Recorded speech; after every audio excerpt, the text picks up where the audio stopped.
Oh, Justin, Yeah. and even Phil, when do you start, you're into more episodes, when do you start filming the first episode? And do you feel, and is there any doom and gloom that this could be the last year of Smallville? We start filming, now, I know the first day of filming for this next season is July 6th. I don't know when my first day is, probably July 6th. Or 7th or something like that, so we're starting pretty soon. And no, for me, doom and gloom for me? No, because I have, I'm in a really unique situation where I thought last year of Smallville was the last year. I thought they were going to wrap it up. And the people that came in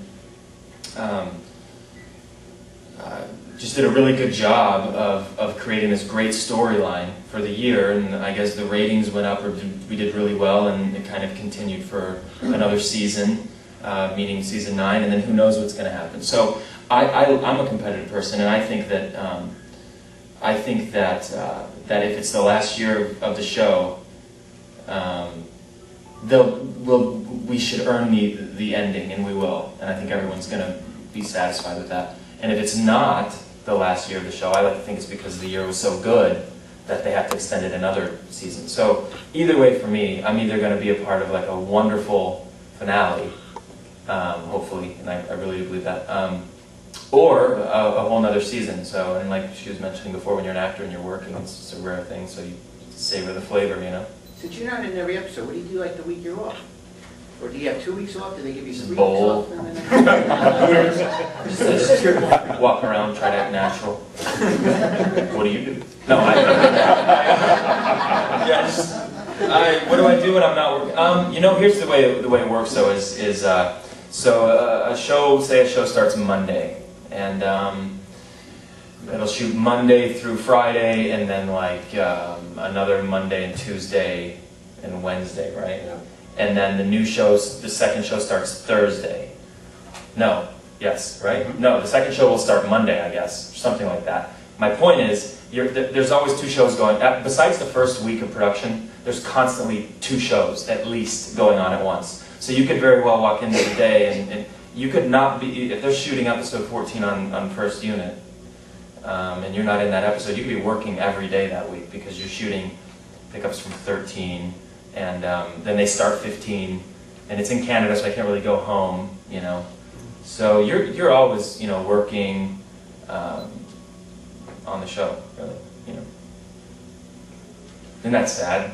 He's like, oh. Yeah. I do other stuff.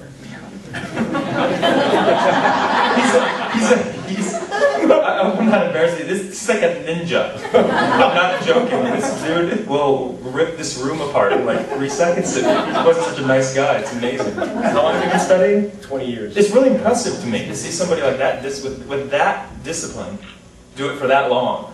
You know? I can watch anybody that's excellent at anything. I think it's wonderful. Thank you. Yes. Teresa Medeiros from WKAG, Hopkinsville, Kentucky. I have a question for Ms. Washburn. I know you were sort of famous for being able to sort of cry on cue. When you were doing that as a child, was it something you could just turn off and on, or were you doing it because you were so immersed in the role that you felt the emotions that the character was feeling? Well, my brother always said that I cry at supermarket openings. You know, that I'm a very emotional person. I got overactive tear ducts. I don't know. I'm just a very emotional person, and I know there's stories about, you know, child actors that the directors, you know, over there shaking them or saying, you know, your dog was just hit by a car or something, but that's not true. Actually, whenever there's a scene when you're supposed to cry, what I would do is just, as you said, kind of immerse myself in that scene, and invariably it would make me cry, because there's always a reason in the scene that you're going to cry, and I would cry. And I was at a convention about a year or so ago, and I had my pictures there, you know, and this really nice man came up to my table and he said, you know, I heard you were going to be here, and I couldn't quite place you. I kind of knew the name, but I wasn't totally familiar.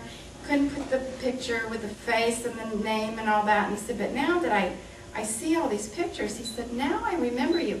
You were that little girl that was always crying and whining. I think Justin learned to cry on cue at Hooters, right? Then I got home.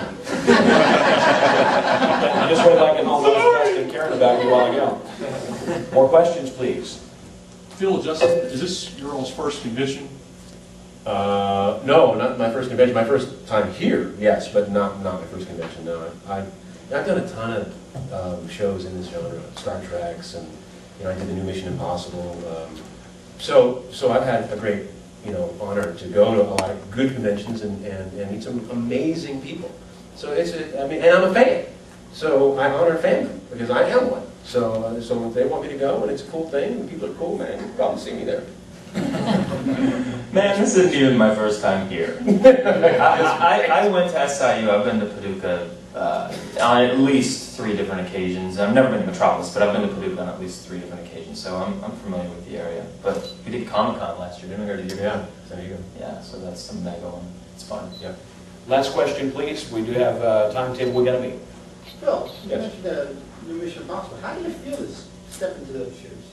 Surreal. I mean, just that they would do that show, that I would be an actor and of the age to be able to take on the character was amazing. And all my friends went to read for the role before I did, and they were like, "Did you go in yet?"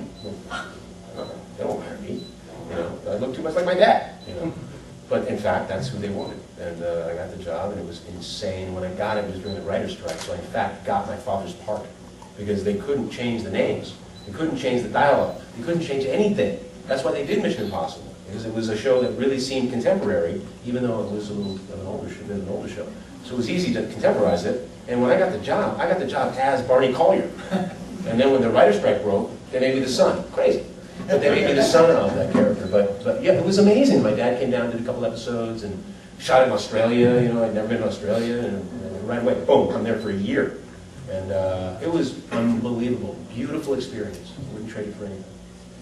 Folks, there will be a question and answer session for the public, 11:30 a.m.